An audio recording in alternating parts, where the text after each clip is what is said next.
Үш қыз ертегісі. Бір кедей әйелдің 3 қызы болыпты.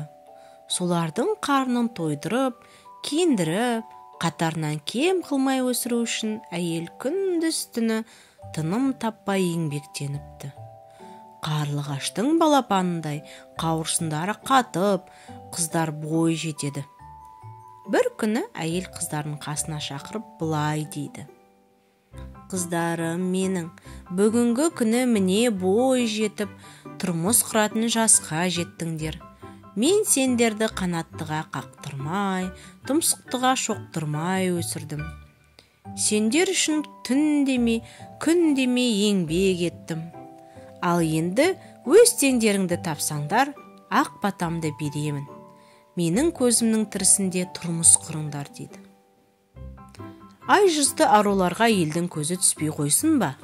Бірінен соң біріне құда түсіп, бірінші үлкен қызы, екінші ортаншы қызы, үшінші кенже қызы ұшқан ұясын тастап, әр қайсысы өз алдына тұрмыс құрады. Әйел де қартайып, босағасында жалғыз қалады. Ермегі елгезек тиын ғана, көңілін қайғы басса шер тарқатып, әңгімелесетін де сол тиын екен. Осылай күн артынан күндер өтеді, бірде кемпір науқастанып, төсек тартып жатып қалады. «Досым тиын, сен қыздарыма хабар жеткіз, көзімнің тірісінде бақылдасып қалайын» дейді. Тиын ең алдымен кемпірдің үлкен қызына келіп, оның тілегін жеткізеді. «Армысың, үлкен қыз, мені саған анаң жіберді. Ол қатты науқастанып қалды. Қыздарыма хабар бер, көзімнің тірісінде бақылдасып қалайын деді. Сізді анаңыз шақырып жатыр». Үлкен қызы болса: «Қап, барар едім, бірақ мына қазанымды тазалап жатыр едім» дейді. Үлкен қызы қолы тимей, мұрнынан тіреліп жатқандай кей сөйлеп: Сен қазаныңды тазалап алайын дейсің бе? Онда мәңгі бақи солардан айырылмай өт» дейді де тиын кетіп қалады. Осыны айтқанда қыздың қолындағы қазан жерге түсіп, қызға тиіп кетеді де, қыз үлкен тасбақаға айналып кетеді. Тиын енді ортаншы қызға жетіп, анасының хабарын айтады. Тиын: «Армысың, ортаншы қыз, мені саған анаң жіберді. Ол қатты науқастанып қалды. Қыздарыма хабар бер, көзімнің тірісінде бақылдасып қалайын деді. Сізді анаңыз шақырып жатыр» дейді. «Ойпырмай, анама қазір-ақ шауып жетер едім, бірақ жәрмеңкеге мата тоқып апаруға үлгіре алмай жатқаным» деп күйінген сыңай танытады. Тиын ызаға буылып: «Мата тоқып жатырмын дейсің бе? Онда мәңгі бақи соны тоқып өт» дейді де жүріп кетеді. Ортаншы қыз өлмекшіге айналады да жорғалай жөнеледі. Тиын асығып кемпірдің кенже қызына келеді. Ол қамыр илеп жатыр екен. «Армысың, кенже қыз, мені саған анаң жіберді. Ол қатты науқастанып қалды.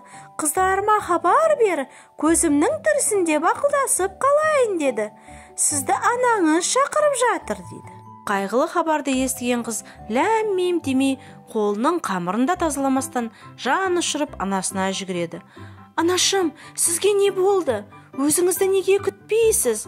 Осыншама өзіңізді неге қинайсыз? Бізді ертерек шақырмадыңыз ба? Әпкелерім қайда? Олар неге келмеген? Тиынжан, сен оларға хабар бердің бе?» деп сұрайды. «Иә, кенже қыз, бірақ олар енді келгілері келмейтінін айтты» деді Тиын. «Анашым, ештеңе уайымдамаңыз, мен сізді емдеп жазамын. Әпкелерім де келіп қалар, қолдары тимей жатқан болар, бәрі жақсы болады» деп кенже қыз анасына дәрі-дәрмек береді.